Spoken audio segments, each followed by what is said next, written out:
This segment of Inside Out is brought to you by Luke Rankin, Rankin & Rankin Law Firm. Experience you can trust.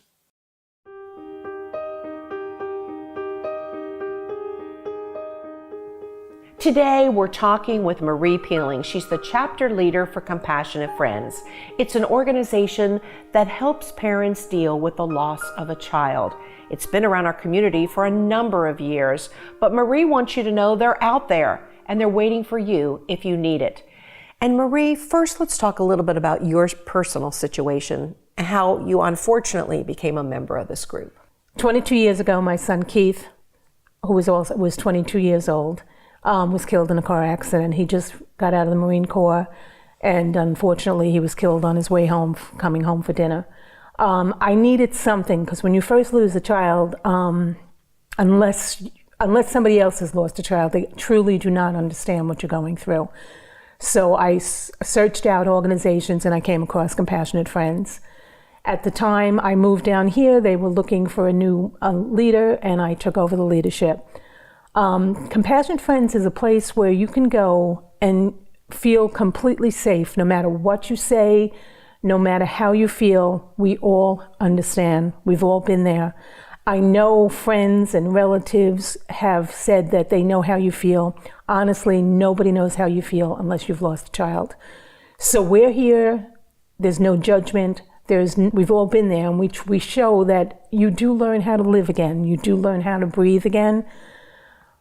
I will tell everybody who's ever lost a child, you're never going to be the person you were before that. You change. Your whole entire life changes. Your priorities in life change. Whatever you thought was so important is so trivial now.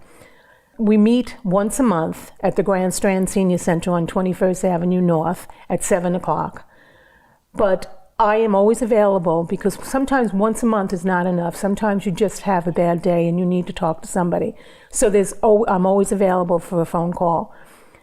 Any little thing, I'm a seasoned bereaver. Yes, it's been 22 years, but as I try to tell new people, it doesn't really matter how many years it's been since you've lost a child, because you'll have days where you're wonderful, and then there's days you'll go right back to the first day it happened.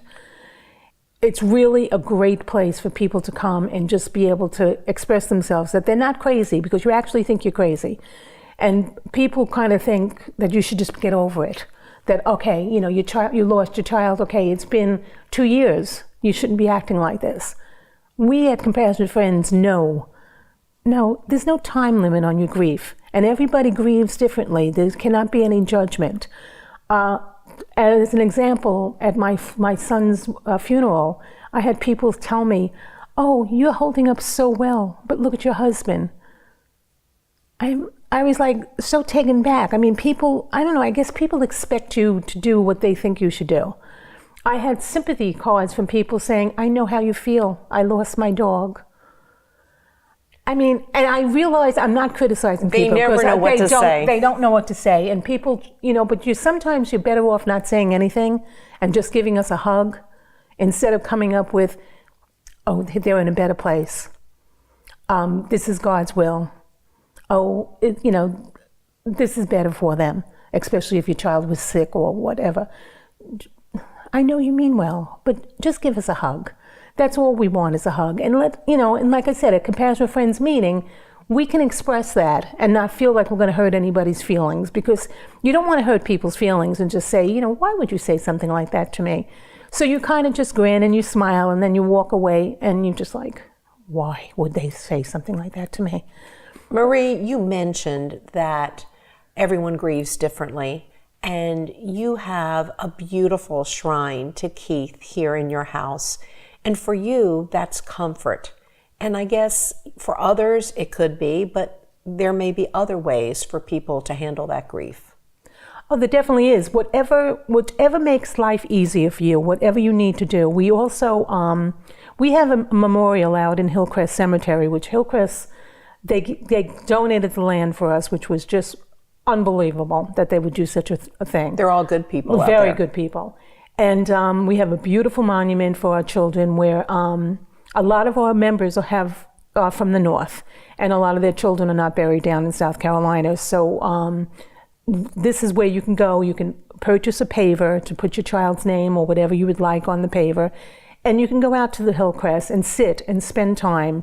Even though your child's physical body may not be there, you can still hit their spirits. Their spirits are always with us. But it helps where you can feel you can sit and, because we all know how it is to go to the cemetery to visit our child. But at least we have someplace, local where we cannot always get up north. And that's open to anybody, as the meetings are. The meetings are open to any parent who has lost a child, a grandparent, or a sibling. They are welcome to attend the meeting.